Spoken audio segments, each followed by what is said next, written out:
Kaspa might have just solved the trilemma money problem, and I'm going to explain to you guys what that is and why it's important in today's video. Hey guys, Foxy's Trading here, back with another crypto video for you guys, and today we are talking about the beloved Kaspa.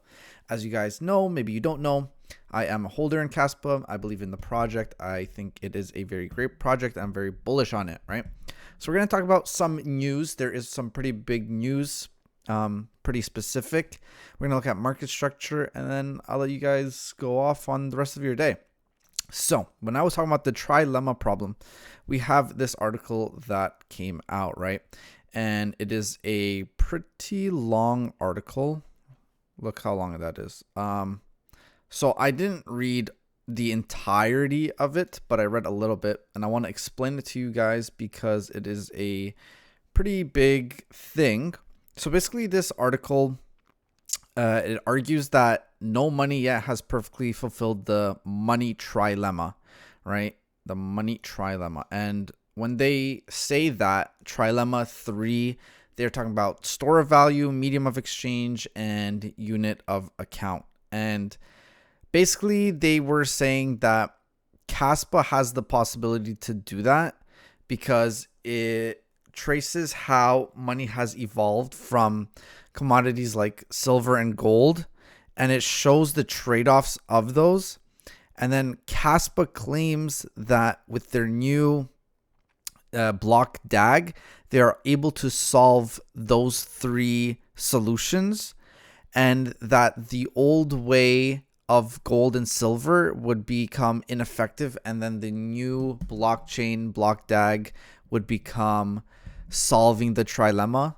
You know, it's pretty complicated, but that's basically like the TLDR of it. So they're basically saying that Kaspa has the means to solve this money problem that we are facing in the world.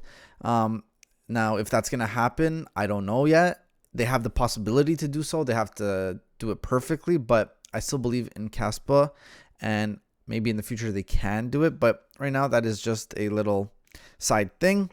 And then they released some of their nodes. You can see how many nodes there is still missing around the world. So just imagine when all of this is lit up teal, right? There's still so many places that Kaspa can go.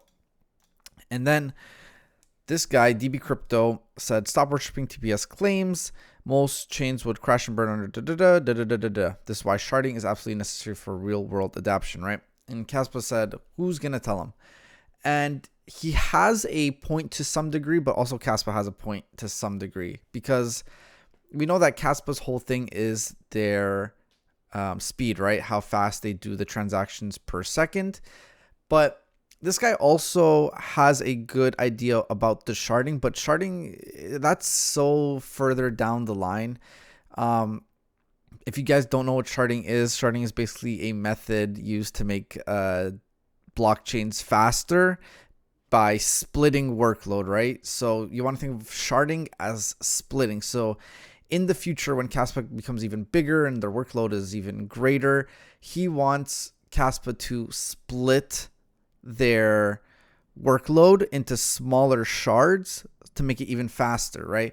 Which is not necessarily a bad thing, but right now, you know, they are with block DAG and they are insanely fast. So that is not a problem they currently have. So there's no need to introduce this, right? This is like a way down the line thing that they could do, but it's still an interesting thing to say, but I don't think it matters in today. And I think they are right when they're going to say who's going to tell him, because he's in the wrong, right? So we're going to look at market structure in just a second. They are down 10% the last 7 days, down a little in market cap, down a little in volume. Community sentiment is still at 89%. We want to get that to 90. And then obviously we're still waiting for that Binance listing, right? And looking at Kaspa, we are trending down, as you can see, unfortunately, in this channel, right? And I think we have a good buying opportunity in this area right over here, right? So this is a imbalance in price. We can see how price has respected it in the past, and I have been calling out that this area is a good buying opportunity, very good buying opportunity for Kaspa. So if you guys want to buy, if you guys are looking at the project, I would say wait till it gets here. I really do believe it is going to get there because we are trending down and there's nothing really in price that's telling me it's gonna stop unless there's some manipulation or something like that. But yeah, I see this area as a great area to buy. And then obviously we want to start seeing some bullish patterns, you know, some higher highs being formed, eventually taking all of these highs out, and then, you know, going to the upside.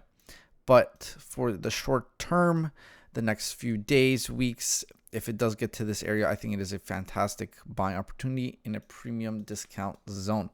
So that was just my little update on Kaspa for you guys with some of the information and news that came out. Hope you guys enjoyed the video. Make sure to leave a like, comment, subscribe, and I'll see you guys all in the next one.